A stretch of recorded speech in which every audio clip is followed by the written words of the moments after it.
Et si on vous manipulait comme des marionnettes?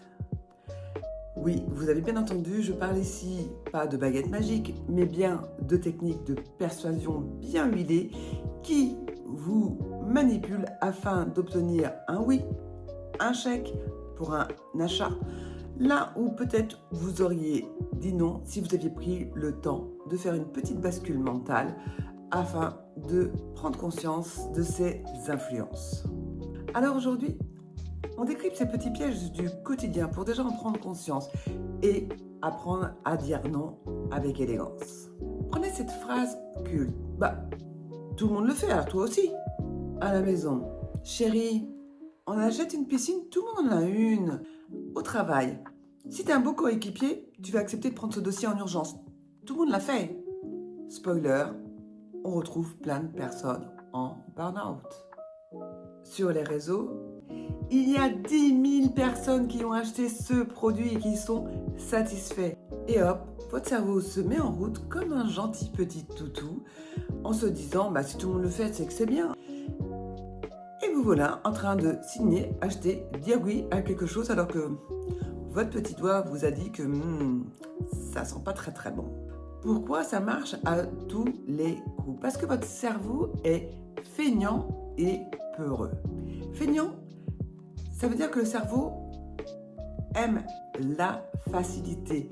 Tout le monde le fait, donc ça m'évite de réfléchir, je fais comme tout le monde. C'est le biais de conformité. Peureux, si je dis non, on va me trouver bizarre, on va pas m'aimer peut-être. C'est la peur de l'exclusion. Gourmand, c'est mon dernier produit. Je n'ai pas besoin de ce produit, mais je vais l'acheter car c'est l'effet de rareté. Résultat, on agit plutôt par réflexe, par automatisme. On va dire oui à des situations et après on va se mettre à réfléchir et dire mais pourquoi j'ai encore dit oui? La bonne nouvelle, c'est qu'il y a des méthodes hyper simples comme la bascule mentale. Et ce n'est pas une posture de yoga, même si le yoga, ça fait du bien aussi. Première étape, stop. Prenez le temps de faire une bascule mentale, une respiration, afin de prendre conscience que là, vous êtes en mode marionnette. 2. Scannez-vous. Qu'est-ce qui est en train de se passer là? Qu'est-ce qui a déclenché cette situation? 3. Le choix. Est-ce que j'ai envie de le faire? Est-ce que c'est parce que tout le monde le fait? Ou est-ce que ça me fait du bien à moi? Est-ce que c'est bon pour moi? Exemple, votre collègue vous dit « t'es égoïste si tu m'aides pas ». Stop. La culpabilisation, là, je connais. Scan. Je me sens coupable, mais est-ce juste? 3. Le choix.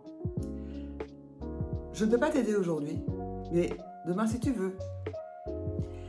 Au moment du scan, vous allez ressentir différentes émotions. C'est là où les 200 clés de l'application vont aussi pouvoir vous aider à trouver la bonne bascule mentale qui va vous permettre de faire votre choix de façon libre. Alors, êtes-vous prêt à devenir un pro de la bascule mentale et sortir des effets de la persuasion, que ce soit à titre personnel, professionnel ou marketing? Mon défi pour cette semaine, essayez de trouver une situation où on a essayé de vous influencer. 2. Cherchez à comprendre quelle technique a été utilisée. 3. Partagez votre exemple le plus drôle ou absurde. Je vous rassure, moi aussi je me suis fait avoir. Et c'est pourquoi je vous invite à pratiquer une fois par jour la bascule mentale. Parce que c'est comme le vélo, une fois qu'on l'a appris, plus on le fait, plus c'est facile et on est à l'aise. À vous de jouer et n'oubliez pas, un non, c'est un oui pour vous-même.